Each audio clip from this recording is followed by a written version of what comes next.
Ito guys, yung ibang halaman dito sa harapan ng bahay. Tapos ito, hindi ko alam kung anong pangalan nitong halaman na to. Ito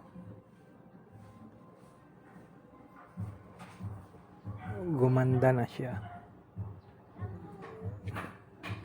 Dinikit lang namin siya doon sa may kahoy para kanyang pagkapitan. Ayan.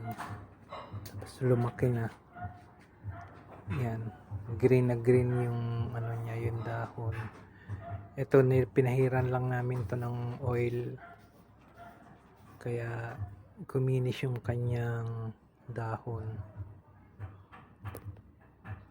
Ito rin yung isa niya, yung kasama niya.